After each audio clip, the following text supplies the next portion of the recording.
이 저녁 하나님께서 우리에게 주시는 말씀은 마태복음 5장 13절부터 16절입니다. 신약 6족입니다. 마태복음 5장 13절부터 16절입니다. 신약 6족입니다.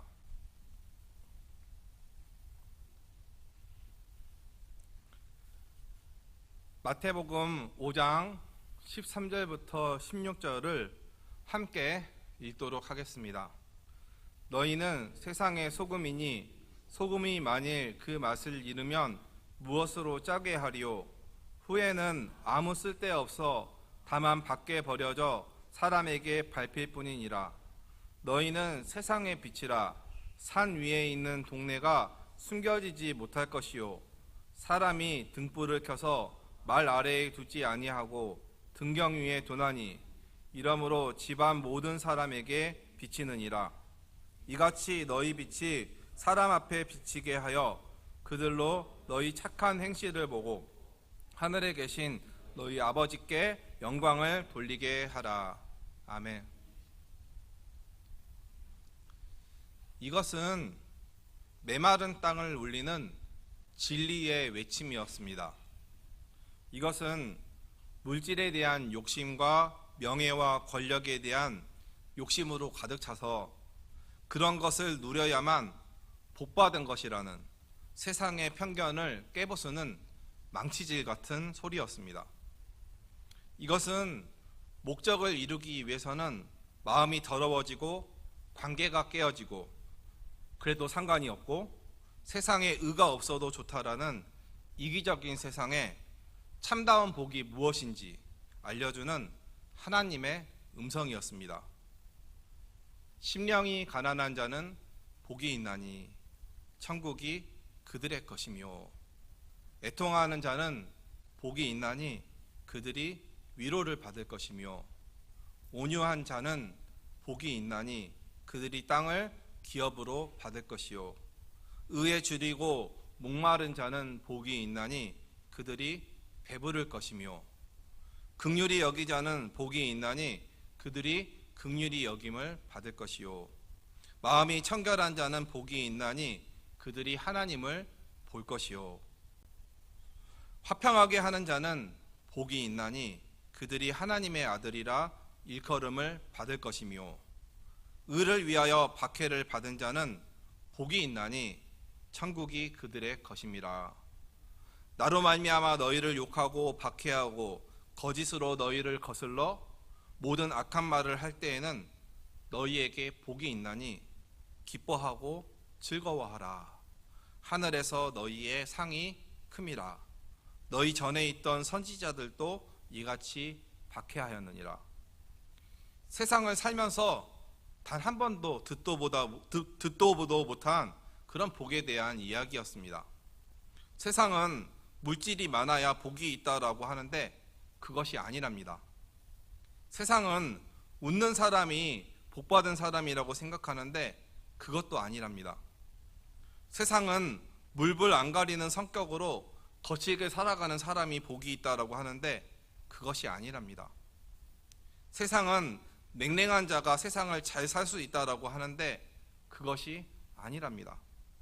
세상은 관계보다 앞서는 것이 나의 이익이라고 하는데 그것도 아니랍니다. 세상은 의를 위하여 박해받는 것은 참으로 어리석은 일이라고 하는데 그것이 아니랍니다. 세상 사람들이 가진 복에 대한 관점을 완전히 뒤집어 놓는 팔복에 대한 예수님의 설교가 온 산에 메아리칩니다. 유대 지역은 산이 낮아서 메아리치기 힘든 구조라도 메아리 쳤습니다. 그것이 언덕 같은 곳이라 할지라도 그 말씀을 듣는 사람들의 마음에는 분명 크게 메아리 쳤습니다. 세상이 생각하는 복받는 법과 하나님께 복받는 법이 다르다라는 것이고, 우리가 받아야 할 복은 잠깐 살다가 가는 이 세상에서의 외형적인 복이 아니라 영원한 하나님의 나라에서 받아야 할 하늘의 복이라는 것이 예수님의 그 말씀을 듣는 사람들의 마음에 분명 맴돌았을 것입니다. 가치관과 세계관에 전환이었습니다. 삶을 180도로 바꾸어 놓을 수 있는 놀라운 선포였습니다. 천지를 뒤흔들고 인간의 사고를 뒤집어 놓은 경이롭기까지 한 팔복에 대한 이 말씀을 선포한 후 예수님께서는 입술을 열어서 다음의 말씀을 이어갑니다. 너희는 세상의 소금이다. 너희는 세상의 빛이다. 팔복의 정신을 안고 살아갈 너희는 이 세상의 소금이자 빛이다 라고 말씀하십니다. 너희 집안만의 소금과 빛이 아니라, 너희 마음만의 소금과 빛이 아니라, 너희 교회만의 소금과 빛이 아니라 온 인류와 온 지역을 뛰어넘어 우주적인 모든 세상에서 이제 너희는 소금과 빛이다 라고 예수님은 말씀하십니다. 너희는 세상에서 소금이 되어라가 아닙니다. 너희는 세상의 빛이 되어라도 아닙니다. 무엇이 되어라가 아니라 너희는 이미 세상의 소금이고 세상의 빛이다 라고 말씀하십니다. 예수님께서 그의 자녀들에게 정체성을 확인시켜 주고 계십니다. 예수님께서는 먼저 소금에 대해서 말씀하십니다. 13절을 제가 읽겠습니다. 너희는 세상의 소금이니 소금이 만일 그 맛을 잃으면 무엇으로 짜게 하리요? 후에는 아무 쓸데없어 다만 밖에 버려져 사람에게 밟힐 뿐이니라. 제가 중고등부 교육전도사 때 학생 임원 수련회에 가서 음식을 만들려고 하는데 소금이 없어서 난리 난 적이 있었습니다. 분명 함께 아이들과 함께 장을 봤는데 소금을 산 것을 모두가 봤는데 아무리 찾아도 안 보여서 소란이 일어났습니다. 알고 보니까 차 트렁크에 실어두었던 비닐봉지가 찢어져서 소금이 그 트렁크 안에 있었습니다. 여러 추리로 그것들을 찾아냈고 저녁을 먹을 수가 있었습니다. 소금의 중요성은 모든 사람들이 알고 있었지만 막상 소금이 없는 요리를 하려고 하니 모든 음식의 맛이 전혀 나지 않을 것을 상상하게 되니까 눈앞이 캄캄해졌습니다. 저와 여러분도 식사를 하는데 음식을 하는데 소금이 없다라고 생각해 보십시오. 무슨 맛을 내겠습니까? 이처럼 소금은 모든 음식을 맛깔나게 하는데 없어서 안 되는 것입니다. 소금은 음식을 할 때 난 소금이야 라고 외치며 도도하게 자신의 존재감을 드러내지 않고 음식 가운데 녹아들어서 음식을 맛깔나게 합니다. 또한 소금은 부패를 방지하는 역할도 합니다. 생선을 마이너스 21도의 소금물에 동결하면 부패를 방지할 수 있다고 합니다. 또 소금은 염증을 방지하는 역할도 합니다. 그래서인지 형기를 마치고 교도소에서 출소하는 사람들에게 소금을 뿌리는 것을 본 적이 있습니다. 더 이상 죄 짓지 말고 깨끗하게 살라라는 것입니다. 또 소금은 썩지 않습니다. 또 소금은 음식을 할 때 방금 말씀드린 것처럼 자신의 존재감을 나타내지 않고 음식 가운데 녹아서 음식을 맛나게 합니다. 이처럼 소금은 모든 살아있는 생물체가 반드시 필요로 하는 매우 중요한 물질입니다. 이처럼 없어서는 안 될 소금처럼 예수님을 따르는 여기 있는 우리 모두가 세상을 맛깔나게 하라고 예수님께서 말씀하십니다. 즉 그리스도인이 된 저와 여기 계신 성도님, 집사님, 안수집사님, 권사님, 장로님, 목사님 등 우리 모두가 이 세상을 살맛나게 만드는 그런 소금과 같은 존재라는 것입니다. 소금은 당연히 소금다워야 합니다. 소금의 화학적인 안정성을 봤을 때 소금이 맛을 잃어버릴 염려는 없다라고 하지만 소금이 맛을 만일 잃어버린다면 그것은 사람들에게 짓밟히게 될 것입니다. 팔레스타인 지역은 돌소금, 암염이 많습니다. 불순물을 다 제거하고 소량의 소금만을 취하게 되는데 소금 성분이 없다면 불순물 돌덩이처럼 나머지 불순물이 들어있는 돌덩이처럼 길에 던져져서 짓밟히게 될 것이다 라는 그런 이야기입니다. 맛을 잃다라는 표현을 쓸 때 헬라어 원어를 보면 모라이네인이라는 단어를 사용합니다. 모라이네인. 이 동사는 어리석게 되다, 그리고 어리석게 만들다라는 뜻을 가지고 있습니다. 즉, 맛을 잃는다라는 것은 어리석게 된다라는 것이고, 그것은 예수님의 제자라는 자신들의 위치를 잃어버리는 것과 마찬가지입니다. 사랑하는 성도 여러분, 저와 여러분은 예수 그리스도의 보혈의 피로 온 세상을 덮고 아름답게 만드셨던, 소금의 삶을 사셨던 예수 그리스도의 제자들입니다. 사랑하는 여러분, 그렇기에 우리들이 밟고 있는 모든 땅에서 세상을 아름답게 만들어가는 그런 소금 같은 존재로서 살아가야 하는 것입니다. 소금은 좋은 것이로되 만일 소금이 그 맛을 잃으면 무엇으로 이를 짜게 하리요? 너희 속에 소금을 두고 서로 화목하라 하시니라. 마가복음 9장 50절 말씀입니다. 너희 말을 항상 은혜 가운데서 소금으로 맛을 낸과 같이 하라. 그리하면 각 사람에게 마땅히 대답할 것을 알리라. 골로새서 4장 6절 말씀입니다. 즉, 세상과 달리 깨끗한 척하며 거리를 두고 사는 것이 아니라 이 세상에서 내가 속한 모든 공동체 안에서 소금처럼 녹아들어지는 삶을 살아서 그 공동체를 맛깔나게 만드는, 화목하게 만드는 삶을 살아야 합니다.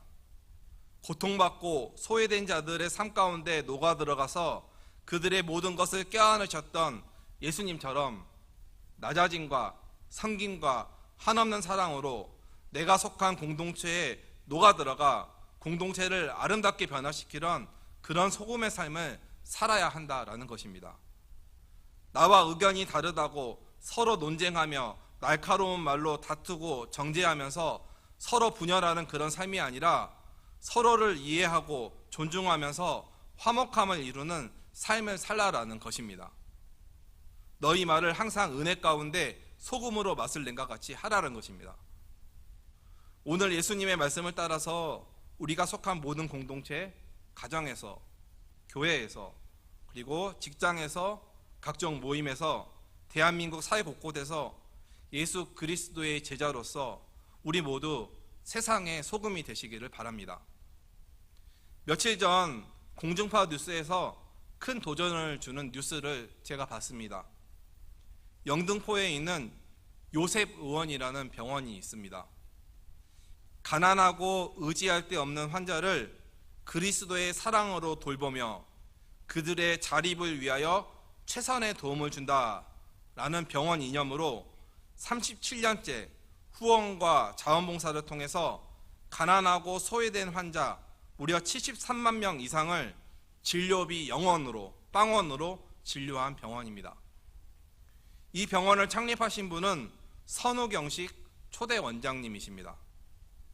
선우경식 원장님은 2008년 하나님의 부르심을 받아 하늘로 왕진 가실 때까지 가난한 환자는 하나님이 내게 주신 선물입니다 라고 고백하면서 사회에서 가난하고 형편이 없는 사람들을 무료로 진료해 주셨습니다.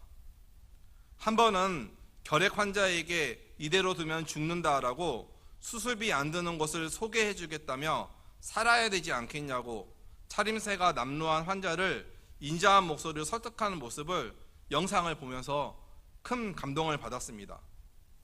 모두가 불가능하다고 한 일을 실천하신 후 선우경신 원장님에 이어서 지금까지 5대 원장으로 고영철 원장님이 섬기고 있는 요셉 의원에 대해서 최근에야 뉴스를 통해서 알게 되면서 선우경식 원장님과 이 사역을 감당하는 모든 분들이 예수님께서 말씀하신 세상의 소금이 아닐까라고 깊이 깨닫게 되었습니다.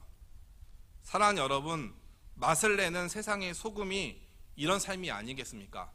한 사람이 존재함으로 그 공동체가 맛깔나게 변화되는 것, 그것이 소금의 맛이 아니겠습니까? 저와 여러분은 각각 하나님께서 놓으신 자리가 선우경식 원장님과는 다르겠지만 저와 여러분이 놓여있는 자리, 하나님께서 놓게 하신 그 자리와 상황에서 이처럼 예수 그리스도의 제자로서 소금의 맛을, 정체성을 바라는 저와 여러분의 삶이 되기를 바랍니다. 예수님은 소금에 대해서 말씀하신 후 이번에는 너희는 세상의 빛이다 라고 말씀하십니다. 하나님은 빛을 만드신 분이시며 빛을 비추시는 분이십니다. 천지창조 때 제일 먼저 만드신 것도 빛이었고, 예수님께서 요한복음 8장에서 자신을 세상의 빛이다 라고 소개하셨습니다. 전에 고통받던 자들에게는 흑암이 없으리로다. 옛적에는 여호와께서 스불론 땅과 납달리 땅의 멸시를 당하게 하셨더니 후에는 해변길과 요단 저쪽 이방의 갈릴리를 영화롭게 하셨느니라. 이사야서 9장 1절 말씀처럼 예수님은 흑암과 같이 죄로 물든 이 세상에 빛으로 오셔서 세상을 밝히는 삶을 사셨습니다. 맹인의 눈을 밝게 하시고 못 듣는 사람의 귀를 열어주시고 저는 자를 뛰게 하시고 말 못하는 사람을 노래하게 하는 삶을 사셨습니다. 외식으로 가득한 사람들에게 하나님의 마음이 무엇인지 가르쳐 주시며 죄로 물든 세상에 심판이 아닌 생명을 주시기 위해 십자가에서 못 박혀 죽으셨습니다. 사랑하는 여러분, 빛이 없다라는 것이 얼마나 답답한 일입니까? 실감나게 체험해 보시려면 지금 눈 감고 제 설교가 끝날 때까지 가만히 계셔 보기 바랍니다. 주무시지 말고 눈 감은 채로 한번 계셔 보시기 바랍니다. 하다못해 잠을 자다가 잠이 안 와서 스마트폰으로 동영상을 보려다가 순간 스마트폰을 흘렸는데 깜깜해서 침대 바로 옆에 있는데도 못 찾을 때가 간혹 있습니다. 혹은 칠흑과 같이 캄캄한 밤에 산속에 나 혼자 남겨져 있다라고 상상해 보시기 바랍니다. 한 걸음 내딛는 것도 얼마나 모험적인 것인지 모릅니다. 하지만 빛이 있으면, 빛이 비치면 그 빛이 아무리 적다 하더라도 어둠은 그 빛을 이기지 못합니다. 그것도 계속 유지될 수 있는 빗줄기가 있다라고 한다면 그 빛이 관통하는 주변은 반드시 밝아질 수밖에 없습니다. 예수님은 세상의 빛이셨습니다. 빛이 어둠에 비치되 어둠이 깨닫지 못했다라는 요한복음 1장 5절 말씀처럼 세상을 환하게 비추는 빛으로 오셨지만 세상은 그것을 알지 못하고 예수님을 영접하지 않았습니다. 세상의 빛 대신 예수님으로 말미암아 죽을 수밖에 없던 저와 여러분이 생명을 얻을 수 있었고 새하늘과 새 땅이 임하게 되었습니다. 세상의 빛이신 예수님께서 여기 있는 우리에게도, 저와 여러분에게도 너희는 세상의 빛이다 라고 말씀하십니다. 이 뜻은 우리가 빛을 만드는 존재가 아니라 주님의 빛을 비추는 존재라는 의미입니다.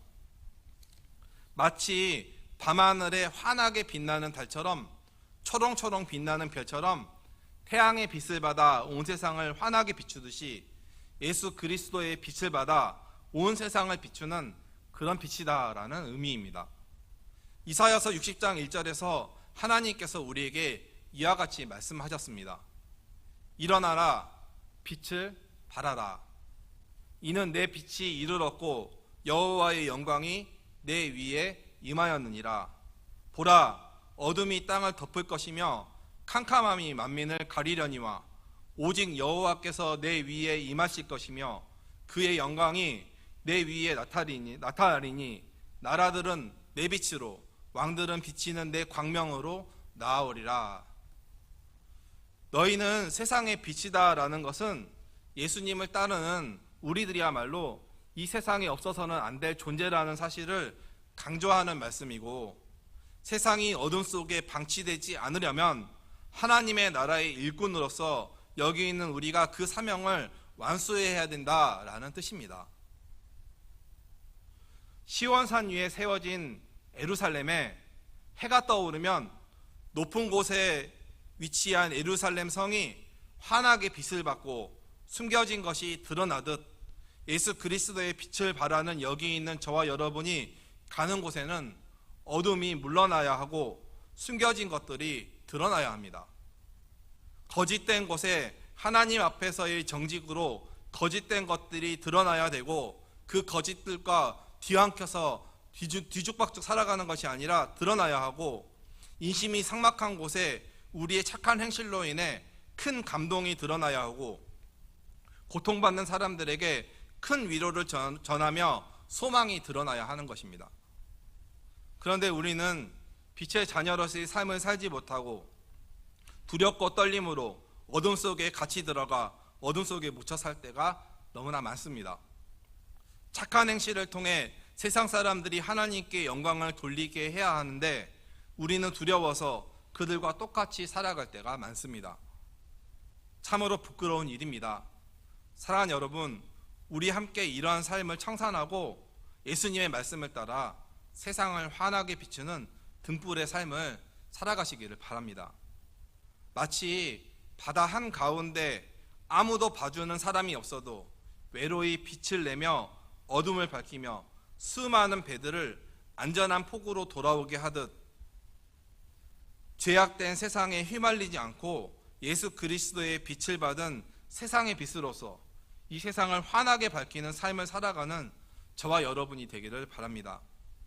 더 나아가 다른 지체의 모습을 있는 그대로 사랑하며 빛을 비추는 등대의 사랑이, 그리스도의 빛을 비추며 세상 모든 사람을 사랑하는 그 사랑이 저와 여러분의 사랑이 되기를 바랍니다. 새 찬송가 510장의 가사, 우리가 잠시 후에 부를 하나님의 진리 등대, 길이 길이 빛나니 우리들도 등대되어 험한 바다 비추세. 우리 작은 불을 켜서 험한 바다 비추세. 물에 빠져 헤매느니 건져내어 살리세. 라는 곡조 있는 고백처럼 내 자신만을 비추는 삶이 아니라 빛 대신 하나님의 빛을, 예수 그리스도의 빛을 온 세상에 바라는 삶을 저와 여러분이 살아가기를 바랍니다. 마지막으로 세상의 소금과 빛의 삶을 사셨던 한 분을 소개하려고 합니다. 전주 거리를 다니면서 세상에서 버려진 고아와 거린들을 돌보았던 거리의 성자로 불리는 방애인 선생님이 계십니다. 1909년 황해도 황주 벽성리에서 방중일, 김중선 부부의 장녀로 태어나 유복한 가정에서 어머니와 할머니의 기도 가운데 신앙 안에서 자라났습니다. 1926년 호수돈 여자고등보통학교를 수석으로 졸업한 후 전주 기전여학교 교사로 부임해서 학생들을 가르칩니다. 신교육을 배운 실력 있는 교사로서 열정을 갖고 하나님을 가르쳤지만 영적인 갈증을 느끼기 시작하면서 어느 날 신앙생활에 대한 회의에 빠져 학교를 떠나게 됩니다. 고향으로 돌아와 모교였던 황주 양성학교에서 교사 생활을 하던 중 어느 날 하나님의 음성을 듣습니다. 무슨 음성이냐면 눈과 같이 깨끗하라, 눈과 같이 깨끗하라 라는 하나님의 음성을 듣게 됩니다. 이와 같은 하나님의 음성을 듣고 이후 그녀의 첫 부임지였던 전주 기전여학교로 다시 돌아갑니다. 그 밤마다 학생들의 명단을 들고 개개인의 이름을 다 부르며 늘 기도하며 사랑으로 기도하였습니다. 학생들이 병이 나면 밤새워 기도하고, 학생들이 문제가 생기면 교사실로 데리고 가서 타이르고 기도해주고, 벌을 받아야 할 학생에게는 눈물을 흘리며 마음으로 권면하고, 수업료를 못 내는 학생은 부모를 찾아가서 위로하고, 할 수 없는 가정은 자신의 봉급으로 납부하였습니다. 그래서 학생들은 이런 말을 종종 했다라고 합니다. 부모 없이 살아도 방 선생님 없이는 못 살아요. 또한 학교를 마치면 거리로 나가 가난한 이웃들에게 다가가 먹을 것을 나눠주면서 전도했고, 한센병 환자들의 썩어가는 살을 어루만지며 눈물을 흘리며 기도하였고, 고아들을 교회로 데려와 입히고 먹히며 그들을 사랑으로 키웠습니다. 한 번은 거린과 옷을 바꿔 입고 들어와서 거린의 그 이가 올라서 고생하기도 했다라고 합니다. 또 많은 고아들을 돌보기에 교회 공간이 부족해지자 전주 시내 8천여 가구를 일일이 돌며 기부금을 모아서 1931년 12월 전주 보육원을 개원합니다.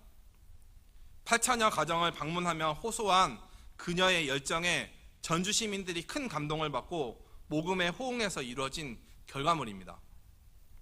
또한 방학 때에도 고향에 돌아가지 않고 고아들을 돌보았고 1932년 전주에 대홍수가 났을 때도 수재민 구호를 위해 밤낮으로 뛰어다녔습니다.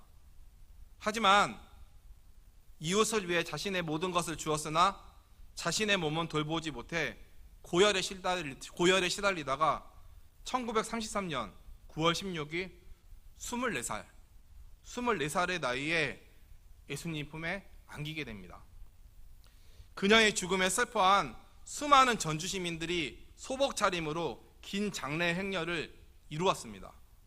당시 여성들이 상여 매는 것은 상상도 못할 일이었는데 전주에서 흰옷 입은 여성들이 상여를 매서 매우 큰 화제가 되었습니다. 사랑하는 여러분, 방해인 선생님과 같은 삶이 예수님께서 말씀하신 너희 빛이 사람 앞에 비치게 해서 그들로 하여금 너희 착한 행실을 보고 하늘에 계신 너희 아버지께 영광을 돌리게 하라 라고 말씀하신 세상에 빛된 삶이 아니겠습니까? 24살, 24년 아주 짧은 생애를 사셨지만 예수님을 닮고 세상을 화목하게 만들고 착한 행실로 세상에 빛을 비추었던 삶. 우리는 30살, 40살, 60, 70, 80, 90세를 살더라도 아직 죄 가운데 머물며 헤매이며 어둠 가운데 있지 않은지 우리 자신을 돌아볼 필요가 있습니다. 내 것은 얼굴에 철판을 깔면서 지키려고 하면서 나에게는 한없이 관대하면서 바로 옆에 있는 내 이웃에게는 베풀어야 할 때 베풀지 못하고 한없이 인색한 삶을 살고 있지는 않습니까? 우리가 세상의 소금과 빛으로서 현재 내가 살고 있는 곳에서 나의 주변 사람들이 하나님께 영광을 돌려야 할 어떤 착한 행실을 하고 있는지 우리 자신을 분명 점검해 볼 필요가 있습니다. 왜냐하면 저와 여러분도 세상의 소금과 빛이기 때문입니다. 고물가, 고유가, 고금리로 인해 그 어느 때보다 고통스러운 시간들을 우리 모두 보내고 있습니다. 너무 살기 힘들어서 매우 심각한 저출산 문제까지 이 나라에 발생했습니다. 우리 모두에게 하나님의 크신 위로와 용서하심, 그리고 회복, 그리고 하나님의 크신 도움이 필요한 시간들입니다. 그렇기에 겸손히 하나님께 내 삶을 의탁하며 연단되어지는 시간들이기도 합니다. 하지만 이런 시간 속에서 우리가 세상 사람들처럼 동일하게 움츠려 있는 것이 아니라 나 또한 힘들더라도 예수 그리스도의 제자로서 바로 이때가 세상의 소금과 빛으로서 존재감을 드러낼 수 있는 시간이라고 생각합니다. 인생의 여러 어려움으로 인해 지치고 힘들어하고 아파하는 사람들에게 그리스도인인 나 한 명의 희생과 헌신으로 인해 그들이 맛깔나게 살아나야 하고 나의 착한 행실을 통해 희망이 빛이 보여야 하고 이러한 모습을 세상 사람들이 보고 하나님께 영광 돌리도록 해야 할 것입니다. 말씀을 정리하겠습니다. 저와 여러분은 예수 그리스도의 명령을 따라 이미 세상의 소금이고 세상의 빛입니다. 그리스도인으로서 만나는 삶을 살고 착한 행실을 통해 예수 그리스도의 참빛을 세상에 비춤으로 이 땅에서 사라질 복이 아닌 하늘의 참복, 신령한 복을 모두 받는 그런 은혜가 우리 모두에게 있기를 간절히 소망합니다. 기도하겠습니다. 사랑과 은혜가 풍성하신 하나님, 우리는 전에 어둠에 머물던 자들이었는데 이제는 빛의 자녀들이 되었습니다. 왜냐하면 빛이신 예수 그리스도께서 우리를 비추셔서 십자가에서 죽으시고 부활하심으로 빛의 자녀들이 되도록 하셨기 때문입니다. 그러나 우리는 여전히 어둠 가운데서 방황하며 헤맬 때가 많은 연약한 자들입니다. 오늘 예수님께서 산상수훈에서 팔복 선포 후에 선포하신 이 말씀처럼 이미 하나님의 자녀로서 세상의 소금이자 빛인 우리들이 그 역할들을, 그 정체성을 잘 나타낼 수 있는 삶을 살 수 있도록 우리를 인도하여 주시기를 원합니다. 그래서 나를 통해서 이 땅에 내 주변에 있는 모든 사람들이 그 착한 행실을 보고 하나님께 영광 돌리는 은혜가 있게 하시고, 나를 통해서 내가 속한 모든 공동체가 아름답게 사랑으로 변해가는 그런 은혜가 있도록 우리를 사용하여 주시옵소서. 축복하며 예수님의 이름으로 기도드립니다. 아멘.